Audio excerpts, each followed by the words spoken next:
परम मोक्ष यूं कहत है, कोई जन बिरला जाय। ताको अर्थ विचार सो, सुनो सकल नर आय। सुनो सकल नर आय, गेल आ मिले न कोई। जे पावे कोई भेद धारणी, मुश्किल होई। सुख रामदास सत स्वरूप बीन, अमर रहा नहीं कोय। परम मोक्ष इन कारणे, बिरला पहुँचे कोय। और वो जैसे बंदर को और बोलो कोई पढ़ो दोरी थी बंदर तू बंदर अरे राम जी अंदर परम मोक्ष यूं कहत है, कोई जन बिरला जाए।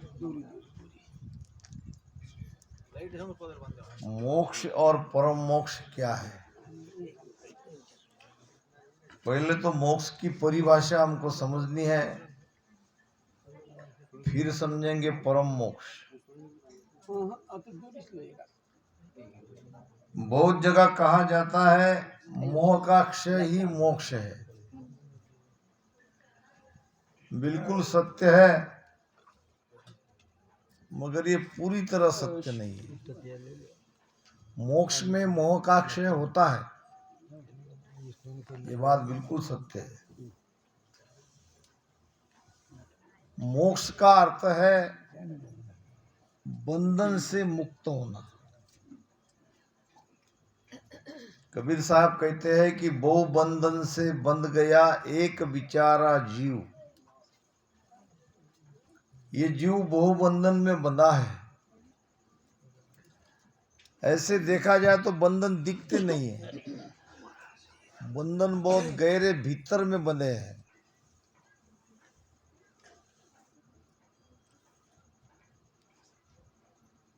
प्रकृति का नियम है, जिस सीढ़ी से कोई बात पैदा होती है, उसके उल्टे क्रम से वापस हम उसी मंजिल पर जाएंगे। कहीं भी देख लो आप। जैसे माँ के गर्भ से हम बाहर आते हैं तो छोटे बालक के रूप में, फिर थोड़ा बड़े होते होते होते फिर जवान हो जाते हैं, फिर बुढ़ापा आता है, फिर शरीर कृश होता है और फिर शरीर छूट जाता है।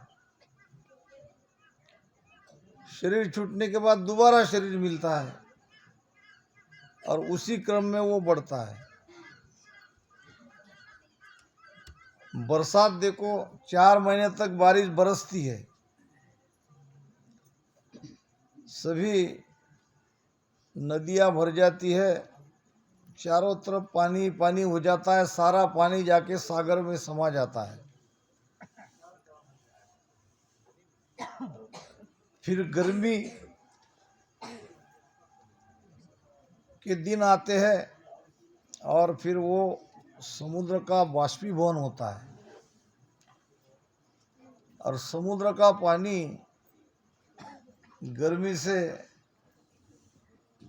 उसका बाष्पीभवन होके वो बादल में जमा हो जाते हैं और वो बदली टकराने से दोबारा और बारिश होती है। तो ये सारा सृष्टि का क्रम इसी प्रकार चलता है। हम भी एक क्रम से आए हैं। छोटे थे, नादान थे, धीरे धीरे हमने हमारी माँ को पहचाना, माँ के द्वारा पिता को, भाई को, बहन को, देखने का ज्ञान मिला, पहले तो सुनने का ज्ञान मिलता है, फिर थोड़ा बुद्धि आ गई, बुद्धि से समझने लगे, फिर धीरे धीरे हमारे अंदर अहंकार आ गया, फिर मन अपना कार्य करने लगा, मन से सोच विचार करने लगे, धीरे धीरे हम ये प्रकृति से जुड़ गए।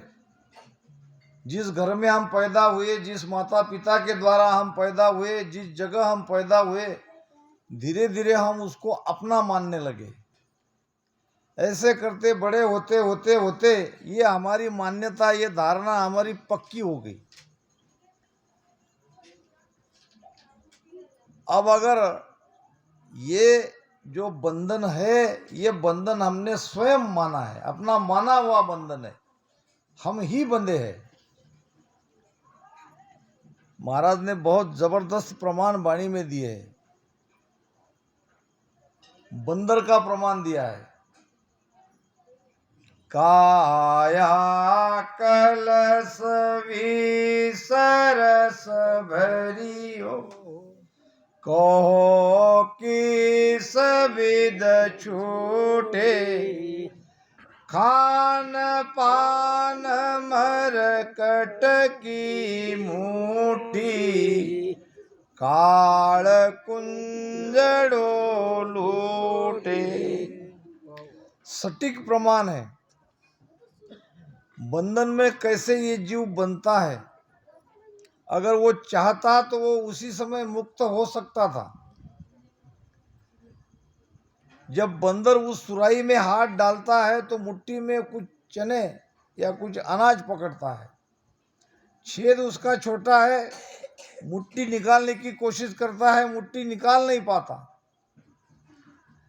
अगर छोड़ता तो उसी समय मुक्त, मगर वो छोड़ना नहीं चाहता।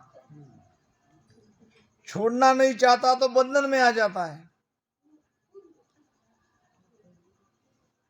तो ये बंधन ही काल का कारण बनता है। आगे ये बंधन के कारण हम बार बार काल के दायरे से बाहर नहीं निकल रहे। कबीर साहब ने तो इससे भी बढ़िया और प्रमाण दिया है, सुए का प्रमाण दिया है, तोते का। बंदर तो खैर ठीक है, मगर इससे भी बढ़िया कारगर प्रमाण है सुए का। ऐसे बांस की नली से रस्सी बांध के पेड़ पे बांध दिया जाता है और वहां कुछ फल रख देते हैं टोकरी में। तोता देखता है और उस बांस की लकड़ी को टहनी समझ के उस पे बैठता है। बैठते वो घूम जाती है। क्या होती है? घूम जाती है। तो जैसी घूमती है, जान बचाने के लिए उसको वो और मजबूती से पकड़ता है, छोड़ना नहीं चाहता। अब उसको तो पंख थे, उसको तो पैर भी है तो पंख भी है, वो भाग भी सकता था, वो उड़ भी सकता था, मगर मुट्ठी उसने पकड़ के बांधी है। मजबूती से वो बांस की नली को पकड़ता है और वहीं उसका बंधन में वो आ जाता है। तो ये समझना है हमको। बहुत जगह कहते हैं कि हम भजन क्यों करते हैं। ज्यादातर प्रश्न मुझे फेसबुक में कबीर पंथियों के आते हैं कि भाई ये तो बात सहज है, आप इतना ये ईड़ा पिंगला सुकमना ये सारे कमलों को छेदन करो, ये करने की आवश्यकता नहीं है। मैं उनको कहता हूं बात आपकी सही है। अगर हम इनके उल्टे क्रम से चले, जिस जिसको हमने पकड़ा है उसको छोड़ते गए तो हम मुक्त हो सकते हैं, मगर ये क्या गारंटी कि दोबारा हम नहीं पकड़ेंगे। मान लो आज हमने हमारे परिवार को, घर को छोड़ दिया, शरीर से भी मोह हमारा हट गया, मगर दोबारा मोह आ सकता है, दोबारा पकड़ वैसी की वैसी हो सकती है। फिर क्या करोगे? महाराज ने कहा है बैरागी के सवाल में, कोण बात सुमोक पहुँचे, क्या किया हर रीजे। कौन बात सुमोक पहुँचे, क्या किया हर रीजे। उत्तर दिया महाराज ने, लीव बंद भजन मोख को पूछे, साच कमाया रीजे, के सुख राम सुड़ो बैरागी, भेद नावरट लीजे। महाराज ने तो निर्णय किया है और दूसरा कोई उपाय नहीं। कौन बात सुमोक पहुँचे, क्या किया हर रीजे। तो उत्तर दिया, ल्यूबंद भजन मोक को पूछे, ये ल्यूबंद भजन ही मोक्ष में ले जाएगा, यानी हम बंधन से मुक्त होंगे। इसके उल्टे क्रम से हमें वापस जाना पड़ेगा। जिस जिसको आपने पकड़ा है उसको भीतर में छोड़ना पड़ेगा। साच कमाया रीजे, ये भजन ही सच्ची कमाई है और भजन से ही राम जी रिश्ते हैं।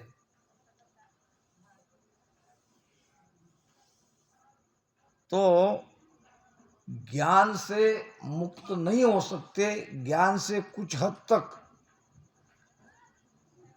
हम बंधन से मुक्त हो सकते हैं, मगर दोबारा आने का खतरा है, क्योंकि अंदर से कोई, अंदर में मन के साथ जो अटैचमेंट है या वो लगाव है, जो माया से ये मन जुड़ा हुआ है, वो कम नहीं हुआ। महाराज कहते हैं, ज्ञान मुक्त नहीं यारी, ज्ञान से मुक्त नहीं हो सकते। ज्ञान से कुछ हद तक, कुछ समय तक मुक्त हो सकते हैं। इसीलिए भजन करना पड़ेगा, सिमरन करना पड़ेगा, दूसरा कोई उपाय नहीं। और ये सिमरन करना बड़ा कठिन है। आसान उसके लिए है जिसकी आत्मा परमात्मा को मिलने के लिए तड़प रही है, उसके लिए तो वो आसान है। वो तो भेद बताते ही राम राम राम राम करते करते करते वो लीव लग जाएगी, सब तरफ से मन उसका हट जाएगा। मगर जो कर्मी जीव है, जो इसी जन्म में जिसने ये भेद धारण किया है, उसके लिए थोड़ा कठिन है। नवा हंस परमोदू दाकू बहुत दिन लागे रे। तो महाराज यहाँ कह रहे हैं कि इसीलिए मोक्ष में और परम मोक्ष में बिरले जाते हैं। अब मोक्ष क्या और परम मोक्ष क्या। मोक्ष की परिभाषा मैंने बता दी, बंधन से मुक्त होना, इसको कहते हैं मोक्ष। फिर मोक्ष से भी कोई परम मोक्ष अलग है। मोक्ष में वासना का बीज पूरी तरह से खत्म नहीं होता, इसलिए मोक्ष में जाने पर भी वापस आ सकते हैं। मगर परम मोक्ष में वासना का बीज पूरी तरह से जल जाता है। इच्छा से ही तो हम आए हैं। इच्छा का बीज जब तक है तब तक आना पड़ेगा। तो ये कर्ता पार ब्रह्म परमात्मा तक हम अगर जाते हैं तो वहाँ ये बीज है। वहाँ से आने वाला संत बनेगा, बहुत बड़ा ये बनेगा, मगर आना पड़ेगा। एक आध दो बार तो जन्म उसका होगा ही होगा। इसलिए कठिन है क्योंकि ये साधना का मार्ग है और साधना करने के लिए भीतर के सारे चक्रों को, सारे कमड़ों को छेदन करते करते जाना पड़ता है। ये स्थूल शरीर में सूक्ष्म शरीर है। ये जो बातें होती है ईड़ा पिंगला सुकमणा, डॉक्टर कहेगा कि कहीं नाड़ियाँ नहीं है कोई, तुम जो कहते हो वो कोई बात है ही नहीं। तो ये सारा सूक्ष्म शरीर का खेल है। स्थूल से निकल के सूक्ष्म में जाना पड़ेगा और सूक्ष्म से ये सारे नाड़ियों के माध्यम से भीतर के सारे चक्रों को छेदन करते करते जाना पड़ेगा, इसलिए ये बात विरली है। मगर अब आसान इसलिए है, महाराज ने कहा है, हाजिर सो हाजिर खड़ा जब देखे तैयार, गाफल गेला ज्ञान बिन कूटी जे संसार। अब जो हाजिर है, जो नित्यनेम से सत्संग सुनता है, जिसके अंदर तड़प है, जो सचमुच प्यासा है, कबीर साहब कहते हैं, नीर पिलाते क्यों फिरते हो, घर घर सायर बाड़ी। नीर यानी जल, पानी पियो पानी पियो पानी पियो करते करते तुम क्यों घूमते हो? क्योंकि सबके घर में पानी का स्रोत है, सबके घट में राम जी है, और तुम उनको कहते हो कि राम जी को ढूंढो, राम जी को पाओ। अगर सचमुच प्यास लगेगी, वो प्यासा है, वो तड़प रहा है, तो वो कहीं से आएगा, ढूंढ के आएगा, आपको खोज करते करते आएगा। तो पहले बात तो भेद बताने से पहले उनके अंदर प्यास जगाओ, और ये सत्संग प्यास जगाती है। सत्संग के अंदर ये जीव आके ये ज्ञान सुनता है और फिर तड़पता है कि ये कुछ नहीं पड़ा है, ये संसार में ये सब दुख ही दुख है और यहाँ से बाहर निकलना चाहिए। ऐसी उसकी मन की धारणा यहाँ आके पक्की बनती है। जब ऐसी धारणा बन जाए तो तब होता है भजन, तब तड़पती है आत्मा, तब जगता है शब्द, तब आता है विरह। ऐसे यूं ही नहीं आ जाता है। एक तो वहाँ इनको ऐसे स्थिति में लाना पड़ता है। यहाँ ये सत्संग का जो माध्यम है, ये बहुत बढ़िया माध्यम है। मैंने कई जगह ये प्रयोग किया है कि दो चीजें हमारे अंदर है, एक प्रेम और दूसरा क्रोध, सबके अंदर है। मगर हम हर समय क्रोधी नहीं होते, या हर समय हमारे अंदर वो प्रेम रहता नहीं है। समय समय पे हमने देखा हमारे अंदर प्रेम भी है तो हमारे अंदर क्रोध भी है। मगर एक चीज नोट करने लायक है, अगर कोई दूसरा हमारे भीतर को क्रोध जगा दे तो हमको क्रोध आता है, अगर कोई दूसरा हमारे भीतर से प्रेम जगा दे तो हमको प्रेम आता है। तो दूसरा चाहिए।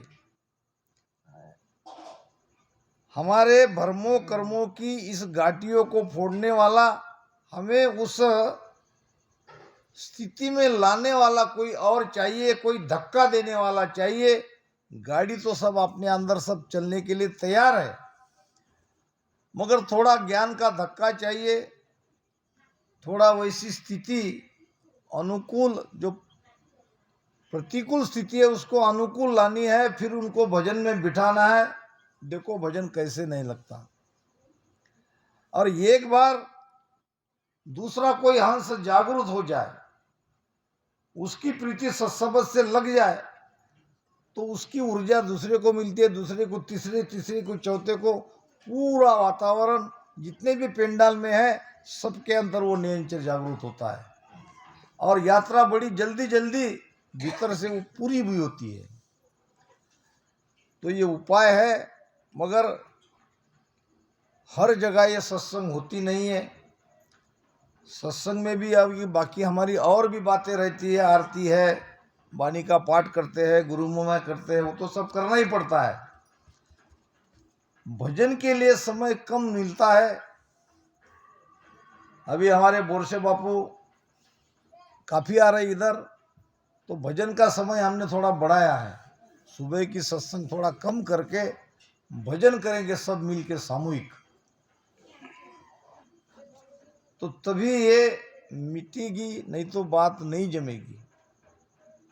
संतों ने कहा है, वक्ता श्रोता बहु मिले, मिटी न खेचा ताण, दरिया ऐसा ना मिला, सन्मुख झेले बाण। वक्ता श्रोता बहु मिले, ये तो परंपरा चली आ रही है। आज मैं हूं, कल दूसरा आ जाएगा, मेरे आगे कोई और था। श्रोता आज आप हो, कल दूसरे आ जाएंगे, यहाँ के पहले कोई और थे। वही श्रोता, वही वक्ता, वही ज्ञान, वही वाणिज्य, काम तो ये चल ही रहा है। चोट नहीं लग रही है, खींचातान नहीं मिट रही है, आत्मा तड़प नहीं रही है। आज वो चीज चाहिए। सत स्वरूप मिलन को, सत स्वरूप मिलन को सत है।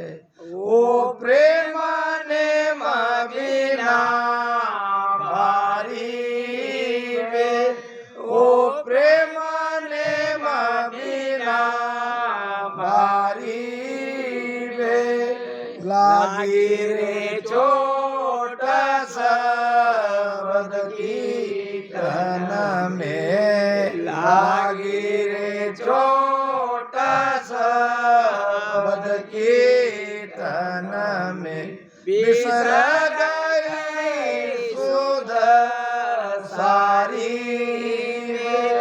बिसर गई सुध सारी।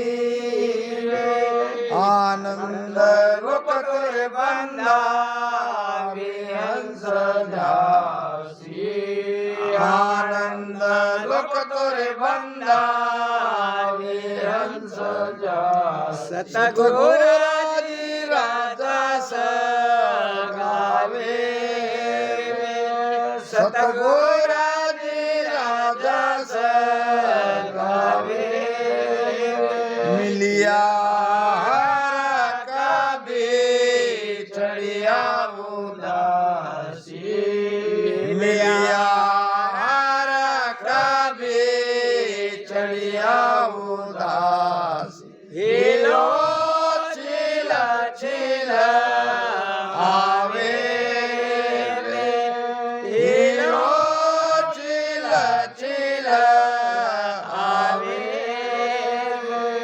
साफ संकेत, पूरा ढांचा महाराज ने हमारे सामने रख दिया। आनंद लोक में कौन जाएगा? अब जाएगा तो इसी में से, जो रामसनी है, जो भजन कर रहा है, उसमें से ही जाएगा। क्लास में सैकड़ों बच्चे हैं, मिनट में तो कोई बिरला ही आएगा, तो जाएगा कौन? पहली बात, सत्य स्वरूप मिलन को सत्य है। सत्स्वरूप में जाना है, आनंद लोक में जाना है, तो सत्य प्रगटना चाहिए। सत्य नहीं आएगा तो नहीं जाओगे, ये पक्की बात। सत्स्वरूप मिलन को सत्य है, वो प्रेम नहीं मिला। अब सत्य है तो सत्य आएगा कैसे? सत्य आएगा प्रेम से, सत्य आएगा बिना प्रेम से सत्य नहीं प्रकट सकता। अब वो प्रेम नहीं लग रहा है, प्रेम संसार में है, तो फिर उसके लिए नियम है। नियम से भजन करो प्रेम आने के लिए। भजन से मोक्ष में नहीं जाएंगे, बात ध्यान में रखो। भजन से, नियम से भजन करते हैं तो प्रेम आएगा, और प्रेम आएगा तो सत्य जगेगा, और सत्य जगेगा तो मोक्ष में जाएंगे। ये सीढ़ी है, फॉर्मेलिटी नहीं करनी। राम से बन के 10 मिनट 11 मिनट राम राम कर लिया, हो गया काम। यहां तो पूरा का पूरा समर्पण चाहिए, पूरी बाजी लगा देनी है, कुछ भी बचा के नहीं रखना है, पूरा का पूरा समर्पण चाहिए, तब वो आसक्ति है। तो नियम से नेम जगावे प्रेम, ये नेम ही प्रेम को जगाता है।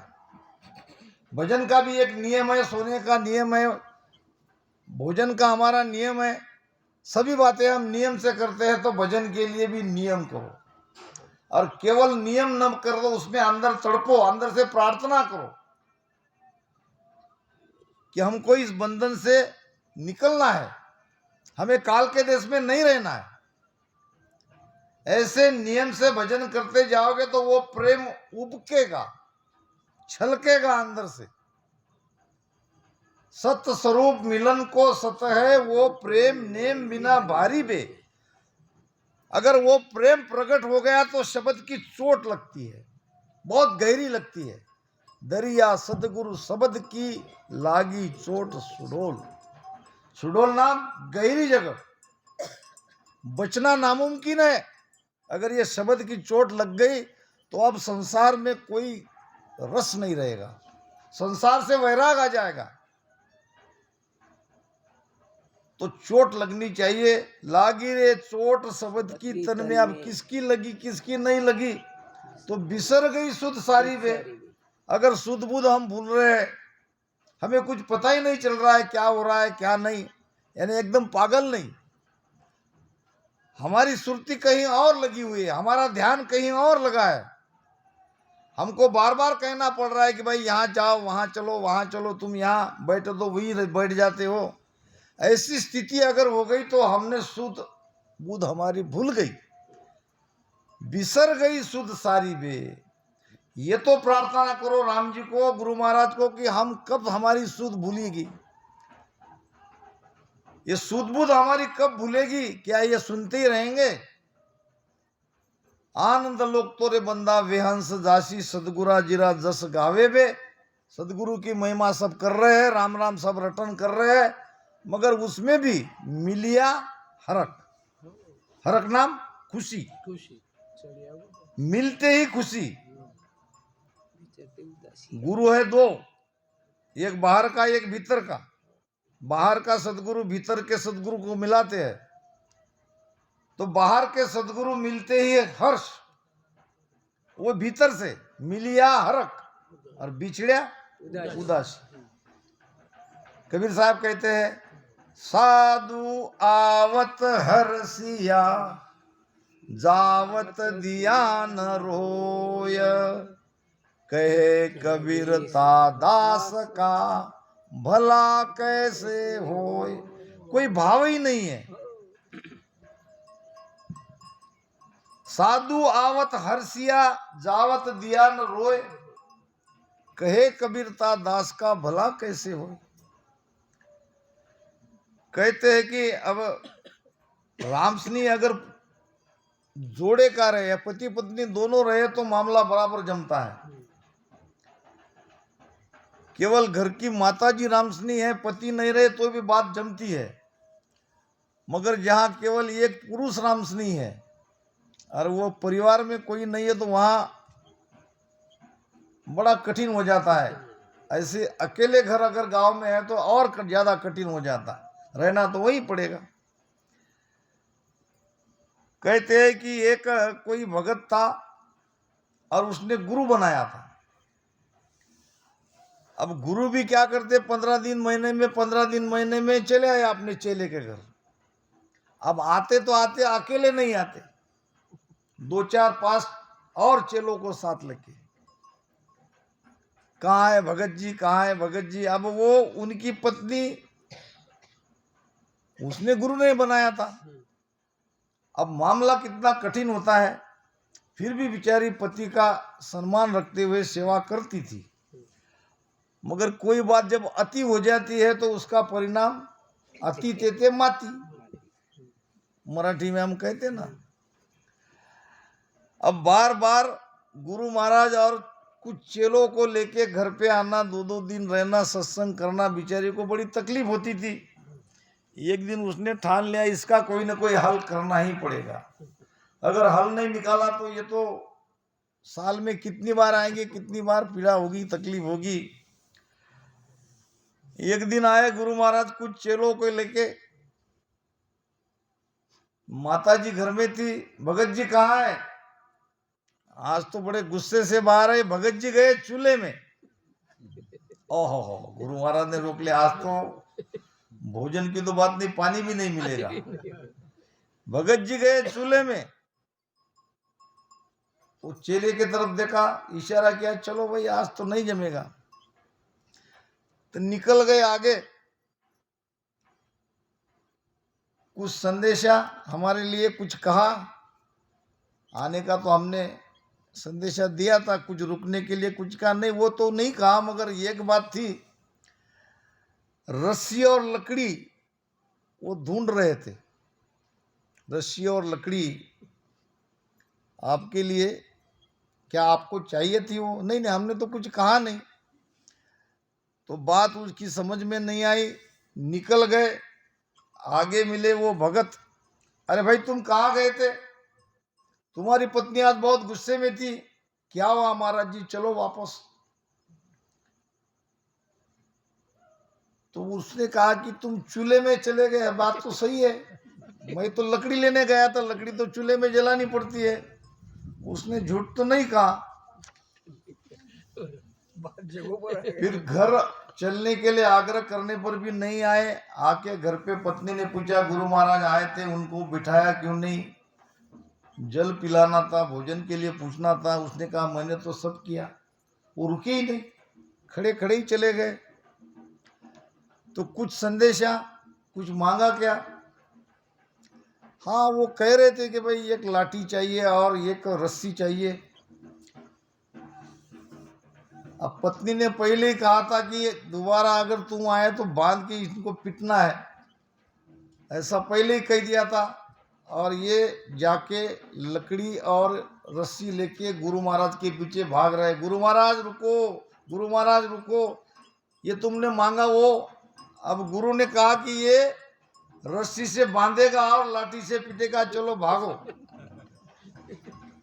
तो जहाँ अति होता है वहाँ यही बात होता है। तो महाराज कहते हैं, शब्द की चोट लगनी चाहिए, लागी रे चोट शब्द की तन में, बिसर गई सुध सारी बे, मिलिया हरक बिछड़िया उदासी। ऐसी प्रीति अगर है संतों के प्रति और भीतर के शब्द के प्रति, बाहर बाहर नहीं, भीतर भी प्रीति चाहिए। शब्द के साथ उसकी प्रीति है, भजन करते समय तो प्रीति लगी रहेगी, भजन से उठते ही उदासी आ जाती है। अगर मन सुरती हट गई भजन से तो उदासी आ जाती है। ऐसा भाव अगर बनेगा तो वो आनंद लोक में जाएगा ही जाएगा। इसीलिए महाराज कहते हैं